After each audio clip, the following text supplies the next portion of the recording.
오늘도 주님이 공급하여 주시는 풍성한 생명의 양식과 넘치는 은혜와 생명을 주는 보혈의 회복과 참된 평강이 충만하게 넘쳐나기를 주 예수 그리스도의 이름으로 축복합니다. 아멘. 오늘 말씀은 출애굽기 20장 16절 말씀입니다. 내 이웃에 대하여 거짓 증거하지 말라. 아멘. 고대 사회에서 사람과 사람 사이에 소송 문제가 발생하면 성문에서 진행되어졌습니다. 그 재판에서 중요한 것은 증인이었습니다. 증인이 어떻게 말하느냐에 따라서 재산이 몰수되기도 하고 사람이 죽기도 했습니다. 사람의 소유와 생명이 증인에게 달렸기 때문에 위증하는 문제는 매우 엄중한 처벌로 기록되고 있습니다. 신명기 19장 18절에서 19절 말씀에 보면은 재판장이 자세히 조사하여 그 증인이 거짓 증거하여 그 형제를 거짓으로 모함한 것이 판명되면 그가 그의 형제에게 행하려 꾀한 그대로 그에게 행하여 너희 중에서 악을 제하라. 누군가를 위증하려 한 것이 판명되면 그 악을 제하라는 것입니다. 열왕기상 21장에 보시면 악녀 중에 악녀인 이세벨이 나옵니다. 이세벨이 나봇의 포도원을 빼앗기 위해 비류 2명을 돈으로 매수합니다.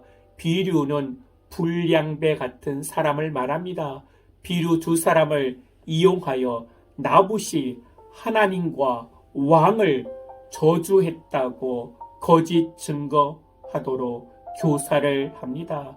그래서 나봇을 죽이고 나봇이 가지고 있는 포도원을 가집니다. 이세벨은 권력과 물질을 동원해서 위증을 해서 사람을 죽인 것입니다. 이세벨이 나쁜 것은 위증을 교사했다는 것입니다. 시편을 보시면 나봇처럼 위증 교사로 고통받는 자들의 탄식이 나옵니다. 시편 27편 12절 말씀에 내 생명을 내 대적에게 맡기지 마소서. 위증자와 악을 토하는 자가 일어나 나를 치려 함이니이다. 위증으로 고통당하는 사람들이 고대 사회에만 있겠습니까? 아닙니다. 지금도 있습니다. 위증으로 말미암아 억울한 일을 당하는 것입니다. 위증은 사실관계를 왜곡해서 재판하는 사람이 오판을 하도록 유도하고 사법 질서에 대한 사람들의 불신을 불러오게 만드는 것입니다. 이러한 일들이 지금도 벌어지고 있습니다. 그래서 법을 불신하게 되는 것입니다. 정권에 따라서 돈이 있느냐 없느냐에 따라서 판결이 달라지는 것입니다. 위증하게 되는 이유를 보니까 첫 번째로 가족이나 친구이기 때문에 위증하는 것입니다. 그게 52%입니다. 두 번째로 자신의 이익이나 신분상 불이익 때문에 위증하는 것이 38%입니다. 금품을 받고 위증하는 것이 4%입니다.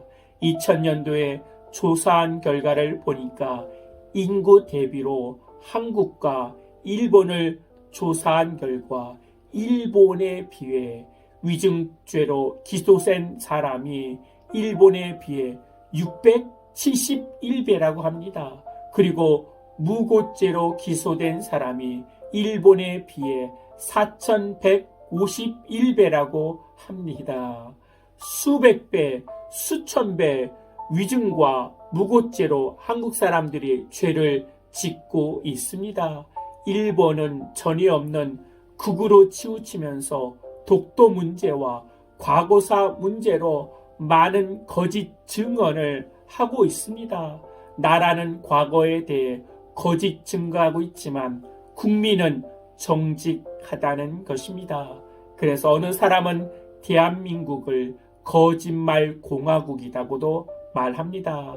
성탄절 특사와 광복절 특사로 감옥에 나오는 사람들을 보면은 힘있고 권력이 있는 사람들이 먼저 나오게 됩니다. 정치사범이나 경제사범들이 얼마나 거짓말을 잘합니까? 돈으로 사람을 매수하고 권력으로 억압하여 조직적인 위증을 합니다. 인사청문회에 보면은 금방 밝혀질 거짓말을 하고도 모르쇠로 일관합니다. 거짓말에 대해서 한국 사회만큼 관대한 나라가 없습니다.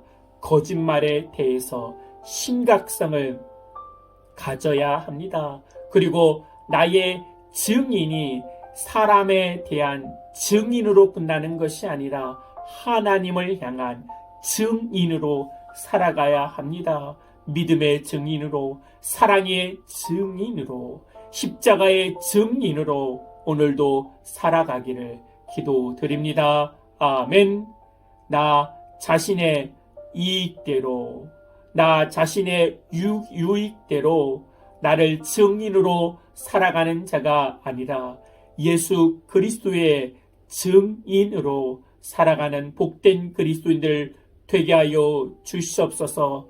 남을 험담하고 남을 모욕하는 죄를 범하였다면 이 시간에 회개하오니 용서하여 주시고 사람의 증인으로 살아가는 자가 아니라 오직 하나님의 증인으로 살아갈 수 있도록 은혜 내려 주시옵소서. 주 예수 그리스도의 이름으로 기도하옵나이다. 아멘. 이제는 우리 주 예수 그리스도의 은혜와 만국하신 하나님의 사랑과 성령님의 내주교통 충만케 하심이 이제부터 영원토록 함께할지어다. 아멘.